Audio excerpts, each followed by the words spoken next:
Hey, greetings, ladies and gentlemen. Lieutenant Colonel Alan West here, and welcome to the Steadfast and Loyal podcast. You gotta light 'em up before they burn it down. Better dig deep, put 'em in the ground. Blood on their hands, they're hellbound. Save us all.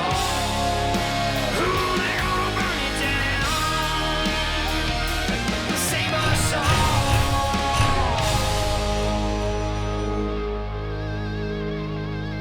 before they burn it down.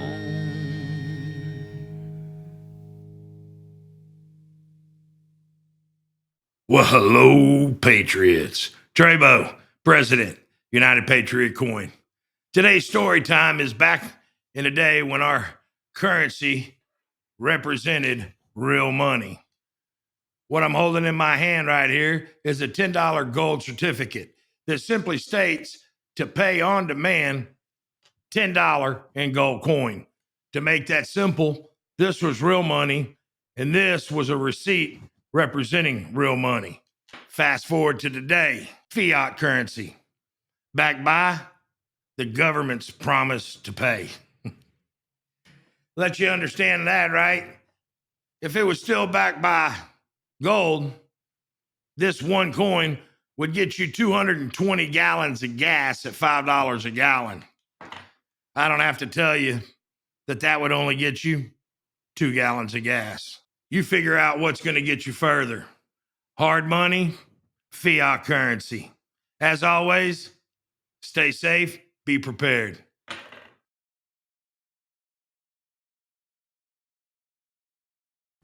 Hey, greetings, everyone. Welcome to Steadfast and Loyal podcast. You know, what's going on here in Texas is quite interesting. It has an effect across the entire United States of America. When you look at our border and how wide open it is, when you look at we could not get any legislation passed in this last legislative session that dealt with school choice, legislation that would have prevented China from buying up farmland or any land here in the great state of Texas. And there are several other issues that are very disconcerting. So we are seeing record numbers of Republican challenges that are to our Texas State House members. I believe the number is up to 51. And we're joined today by one of those individuals that's going to be challenging a sitting incumbent in the Texas State House, and that's Dale Huls. Dale is an Air Force veteran and a former military contractor, which means he's really smart. I couldn't make the IQ test of the Air Force. Dale recently retired from NASA, what did I tell you, where he worked for 20 plus years at the Johnson Space Center in Houston. Dale first became politically active in Texas in the Tea Party movement back in 2009 and has remained very active in the Republican Party and the Texas conservative movement. He served as a Republican Party precinct chair and election judge for 10 years in Harris County. He has been a past president of the Clear Lake Tea Party and the Clear Lake area Republicans. He has written border security legislation, SB 1252 and 85th, and SB 1257 for the 87th regular sessions. And he has spent 13 years as a border volunteer in order to provide firsthand accounts to the Texas State Board of the Texas State border situation to Texas grassroots organizations. Dale, thanks for joining us here. Thank you, sir. All right, so you have stepped up. You're going to be running in House District number 1 against the incumbent Gary Vanderveer. Where is that area, House District number 1 here in the state of Texas? Well, we're as far north and as far east as you can get in Texas. We're up there in Bowie County, where Texarkana is. Yep. We go 2 counties to the west, which is Red River County and Lamar County. Mm-hmm. And then we go 2 counties on the south, which is Morris and Cass County. Mm-hmm. So we're very rural. There's not really, Texarkana is the big city there, you know, and that's just the way we like it. Nice and small. I came from Houston when I retired from NASA and went up there. That's my retirement home, where I want to stay, where I want to live, where I want to die. And that's, we like it just fine up there. But we have issues. And we don't think that they've been adequately addressed. Well, let's talk about that. Because obviously something stirred you in your soul to say that, I'm going to raise my right hand again, like I did when I joined the Air Force, and I'm going to seek to, replace an incumbent member of the Texas State House. So what were the, let's say, top 2, maybe 3 issues that you see that are causing you the most concern? Well, for me, it's a smorgasbord of things. I've been in Texas grassroots for since 2009. Mm-hmm. I've been working hard trying to advance our liberty agenda. I've been working with Joanne Fleming Yes. and many other grassroots organizations. My wife, about a dozen years ago, tried to run for a state rep. She was not successful, but she did join the Texas Voter Volunteers. Mm-hmm. And she come back all excited, telling me all about it. And I'm like, honey, that's dangerous. She goes, yeah, whatever. Yeah. I said, okay. So I joined too, just to go watch her back. Yeah. But it became a cause for me. And border security has been one of the things that I've been working on ever since Governor Perry was in office. Mm-hmm. Joanna and I would work with him, or tried to work with him, tried to get him to be more proactive. And then when he left office and Governor Abbott came in, we kept doing the same thing. In fact, the border security bill that was just passed in the regular session for interstate compact for border security, Mm-hmm. I wrote the original one in 2015, and it was a comprehensive border interstate compact. They dumbed it down and made it into a study like they always do. Yeah. It's like, let's not solve the problem, let's study the problem. Well, we can see what happens on the border all day long. The number one issue I get when I go knocking on doors is people going, they're worried about the border. They don't want us to stop the invasion anymore. They already know the invasion's already happened. Yeah. They're just waiting for the sword to fall. Yeah. They want us to. I went up to Congress about a month ago to lobby with FAIR about border security.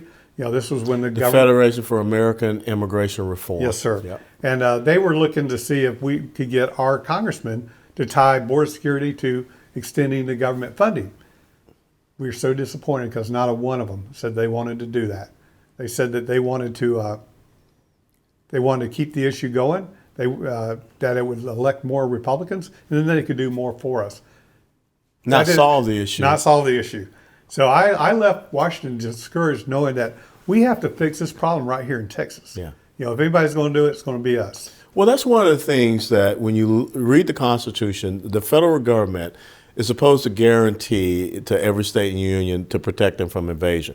And when they fail to do that, which is what we see, it's not about pointing the fingers at the federal government. The Constitution is very clear about what states can do if actually invaded when there is imminent danger without any admitted delay.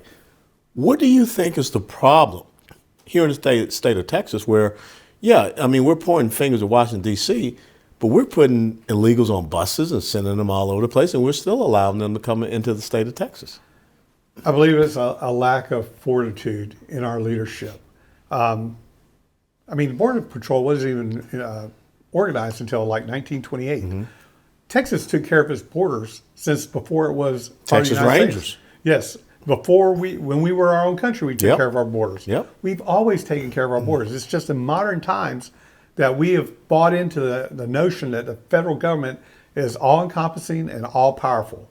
It's not that way. The federal government is given authority over immigration in the Constitution, not over border security. Mm-hmm.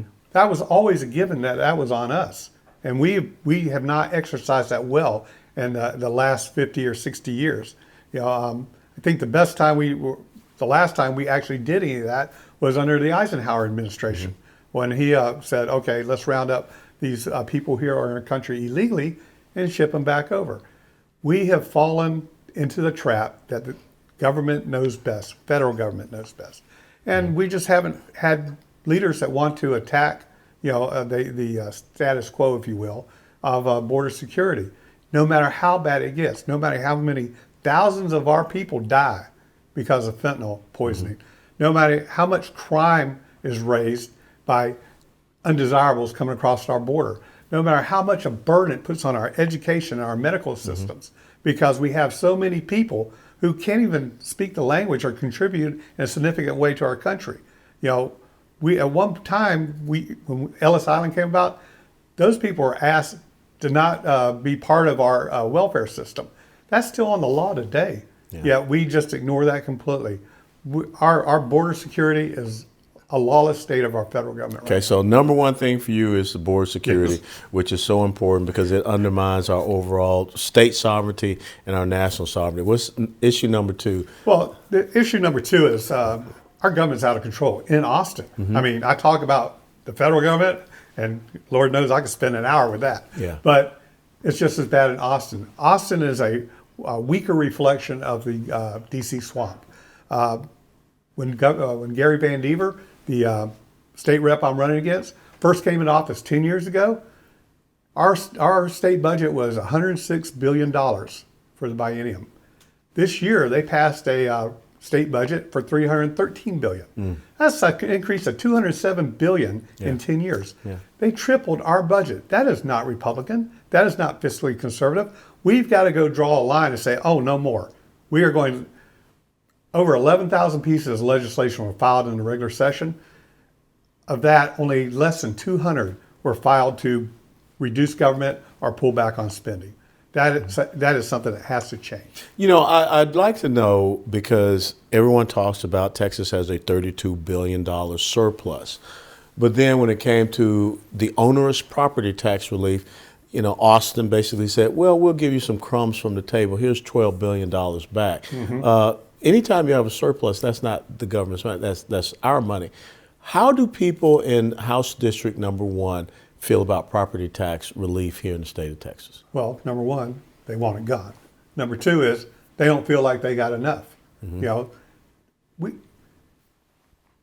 in my district, the one I hope to represent, we are land rich and money poor. You know, our great wealth is in our land, our farmland, our ranch lands, our natural resources out there, and that's what we're taxed on. It's like our property tax are like a wealth tax to rural Texas. So it doesn't really help us at all. We have people coming in from outside our district that are buying an acre of land for $12,000, $15,000, $17,000 an acre. And I sat in county commissioner courts and they go, my gosh, the land's only worth $4,000 or $5,000. But they can afford to do it. But they can afford to do it. What that does is it drives everybody's property tax up. And we're now pricing long-time generational residents out of their own properties because they can't afford the property tax. Do you have a lot of people that are losing their farms and losing their ranches? Yes. In fact, I talked to a family up in Lamar County.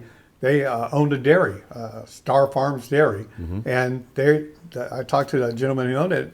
He goes, I'm going to have to sell next year. I can't afford to run my dairy, a small dairy like this, because of the regulations, because of the taxes, because we get no relief.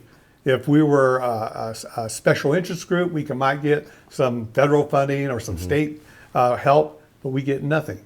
So he goes, we got to sell it. I go, well, if you don't mind me asking, who are you selling it to? And he goes, well, I know you ain't going to like to hear this, but we're selling to the solar farm people because they're the ones who are buying up all the land out there. They have this. And they're subsidized. Yes, and they have this massive solar farm out there. And that's not the only thing. Like I say, we're land rich and money poor. They're going after our resources, our land, not for our benefit, but for Dallas' benefit. You know, they're looking at the Marvin Nichols Reservoir, which will basically take away Red River County, and plus all the mitigation that goes along with having a reservoir built there for Dallas. They're looking at 90% to Dallas and 10% to us out of that reservoir. There's also another thing going on there with a wind farm project that is looking in Lamar County, Red River, and Fannin County. I'm not against wind power. I'm not against drinking water. I'm not against solar energy. But when you put massive projects like that all into a poor rural district, which basically is going to eat up vast chunks of where we are, I have a problem with that. Sure. And I want to go out there and protect them. That's why I go to city council meetings. I go to commissioner courts. I go out everywhere I can to hear and listen and learn what our problems are. And we're finding out these things. I've learned so much since April when I first started running. I never had a clue on what was going on. You know, you'd see these solar farms pop up next to the expressway and such, and you go, now I know why. It's all part of a bigger plan. And it's something that nobody is there's no champions for the people Yeah. in rural Texas. Well, I will tell you that here in Texas, I don't think have forgotten a couple of winters ago when we had this over-reliance on wind and solar, and we had that Arctic blast that came down through this state, and it shut down Oh, yeah. all of the quote-unquote renewables. And we found that they could not meet the output that they were required to do. And, of course, we had no backups. The natural gas was not ready. We're shutting down all the coal-fired plants, and we have an abundance of coal here. So are you concerned, you keep bringing up Dallas, and I live here in the Dallas Metroplex. Are you concerned about Texas becoming so centric on these major urban population centers? You've seen the growth of Houston, Harris County, Dallas, and Dallas County, Austin, Travis County, San Antonio, Bexar County. Tarrant County is growing big, and now is starting to extend west into Parker County. Do you get the sense that the rural counties, because there are 254 counties in the state of Texas, I know, but maybe it's like that top 6 or 7 are dictating the policies for the rest of the state? Absolutely. Let me put a little bit in perspective. My county, Bowie County, right now, we have 440 precinct chairs, Republican precinct chairs. In Harris County, where I came from, we had 1,064 precinct chairs. That's a big difference. Even on a good day, we get 400 precinct chairs in a meeting. That's still vastly extends of what we're looking at in rural Texas. Our current our current representative, he got $54,000 from the speaker in the last campaign cycle. That's not helping a fellow incumbent win his race. That's buying a vote. Yeah. And the speaker and Gary Van Dever votes with the Speaker of the House right down the line, 100%. There's no dissent between them. In fact, he's one of his biggest supporters. Because of that support, Van Dever supports Democratic chairs in the Republican-controlled House. He voted to impeach Ken Paxton as a loyalty test, and he's just simply not addressing any of Texas Republican priorities that we name in our conventions. Yes. So that's a big problem with that. And I look at it and one of the ideas I have is I think maybe it's time for Texas to start looking at a sort of a electoral college when it comes to state amendments in Texas, where maybe 3/5 of the county, in addition to the popular vote, have to agree to an amendment before it goes in our Constitution, because all you need is 5 cities in Texas to get anything you want in the Texas Constitution. We have no voice out there in the farms and the ranches out there. We have a ton of people, but we are not concentrated. We don't have the money resources that the big cities have. We don't have the organizations that they have. Like I was telling you earlier that, when I was out block walking, it's not really block walking where I come from. It's county road walking. And it's like... And you can walk a long ways on those county roads. You drive for a mile and a half to the next house. So it takes a long time to do that. But that's what we do. But we have a right to have our voice heard as well as anybody else. I mean, if I was to be blessed with a victory and could be able to represent the people at House District 1, when I go in there, I'm not going to be told to shut up. I'm not going to be said, you're a freshman. I'll look them right in the eye and say, I may be here for the first time, but my House district is not a freshman district, and they deserve the representation anybody would get. And that's where I'm coming from. So the election is first Tuesday in March of 2024. That's around the corner. Yes, sir. When you really think about it, because most people are going to kind of mentally shut off, over the Christmas and New Year's season. Then you come back January the 4th. Then early voting starts like 19 February. 20th. 20th of February. One day off. That's not bad for an Army guy. Those Air Force guys. They got to be deal. But, okay, so 20th February, and then that's it. Yes. What's your pathway to victory? Okay. I started this race against Van Dever, 200,000 to nothing. Okay. He had $200,000 in the bank from his last campaign. I put in my first $1,000, $1,500 to get my campaign started. I'm never going to outspend him. We just had a guy jump in at the end of the filing period, a local businessman down in Cass County, and he put $50,000 in front on top of $70,000 he already had in a filing. And he's looking to spend $250,000. I'm not going to be able to match that money. So I'm not. I'm going to go and do what I need to do to win over votes, because money doesn't vote, people vote. People vote. And getting out, and we've got the only ground game, political ground game in the district. We've gone to 5 different counties now, block walking. I've got volunteers out there. They wear my little shirts with holes on the thing, and I go out there and bang on doors with them. And we've knocked on 1,500 doors so far, but that's a significant chunk. We hope to be by February 20th to have knocked 5,000. So getting that out there, we get in social media, I get on the local radio stations, is getting the message out, and the message is strong. You know, once we get to talk to people, once they understand what their representation has been like, they come over. Out of the 1,500 doors we've knocked, my campaign manager, another new person to the political field, she's wonderful, by the way, Holly Parker, she estimates that the responses we've got from people that answer their doors, that Van Dever is getting about a 2% support rate. I have to stop myself and go, Lord, am I being too arrogant to think this? You know, please don't mislead me. Don't let me be. Please keep me humble. It's always the fourth quarter. You're down by 2 touchdowns. Exactly. Okay. So, you know, and then we got a new player who just jumped in at the last minute of the filing period. So our plan is to outwork them. You know, we've got our signs going up. We've been working since May. You know, and we're starting to get buzz. You know, when we first started, nobody heard of me, and rightly so. You know, I stayed involved in the local Bowie County Patriots group, and I tried to work with Van Dever, but I wasn't well known. And now we're becoming better known throughout the whole district now, just because we worked so hard, and that's the key. You know, I may be outspent, I may lose, but I will not be outworked. I will do what I can to the last day, to my last breath, to go do what I have to do. That's the key. Is your spirit and the grassroots, you know, focus to get out there and, like you say, not get outworked. Okay, the last question, and I told you before we started, there'll be a tough last question.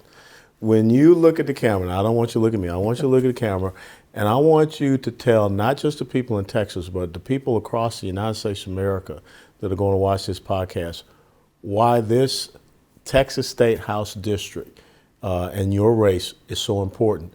Not just for Texas, but for America. So why? You know, I moved up to Northeast Texas, from Houston, to live the rest of my life and enjoy my retirement, live with my wife, my 3 German Shepherds, and work my property. I've always been involved, in the last 15 years, I've been involved in Texas politics at a grassroots level. I've always advocated for our principles and our values, and the work has not bothered me. I managed to do a career plus my activism. When I retired in December, I kept looking around for somebody to take on Van Dever and do what must be done in Austin, because the Texas House has been blocking Texas from realizing its greatness. You know, the Texas myth that everybody talks about. I go overseas and talk about Texas, and people automatically go, oh my God, you live in the best place in the world. And a lot of that is a myth, because we have a Texas House under control of Democrats that are being locked into special interest, and they're not doing what the people want them to do. So I'm running to help do that. We had one of the best border security bills that I've ever seen any legislature ever put together, HB 20 by Matt Schaefer. And we came within the final vote in the Texas House of passing that. On the final vote, a Democrat stood up and said, Mr. Speaker, point of order. We think that if we pass this bill, it's the same as declaring war on Mexico. Well, forget the fact that it looks like Mexico has already declared war on us. The Speaker turned to his parliamentarian and asked him, and he said, yes, you're right, we sustain that. And they killed that legislation. 6 Republicans tried to petition to overturn the Speaker's ruling. If they'd had 10 Republicans, they would have been able to force a vote.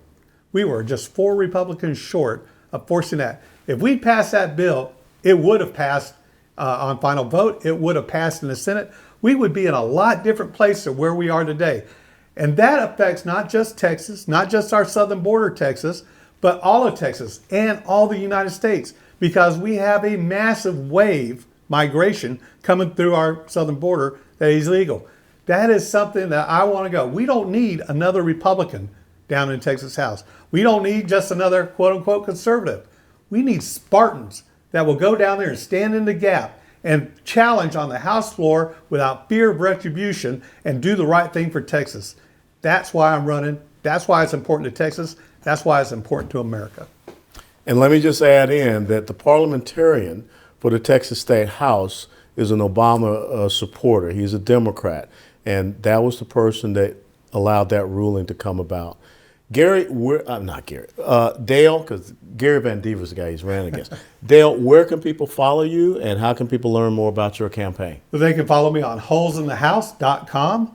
That's my website. I'm on Facebook. I post regularly on there about what our activities are. That's also Huls in the House on Facebook and Texas Dale on Twitter. Well, I guess it's X now. So that's where you can find me. Or you can call me. I'm at 281-658-9480. I talk to anybody who calls. If you want to talk about politics, if you want to talk about where we need to go, if you have a good idea, let me know. I reach out to everybody. It's hard running in a rural district. Fundraising is just not there. So we do with what we got, and we trust in the good Lord to give us what we need. And we're going to go for it. And I think out of all the three candidates, I think our campaign is best positioned right now to take it home in March. Well, Dale, I want to thank you, and you have my full support and my endorsement. And please, put that out there on whatever platforms you have, because we need you. And the Texas State House, as you just articulated, is so important, not just for the state of Texas, but for the United States of America. And we've got that myth that is out there, we got to make it truth. Absolutely. Once again. So, ladies and gentlemen, thank you so very much for joining us on this episode of the Steadfast in Law podcast. Thank you so much, Dale, for taking time out of your busy schedule to be with us. If you like this podcast, please click that like button and share it with others. And until next time, steadfast and loyal. Before they burn it down.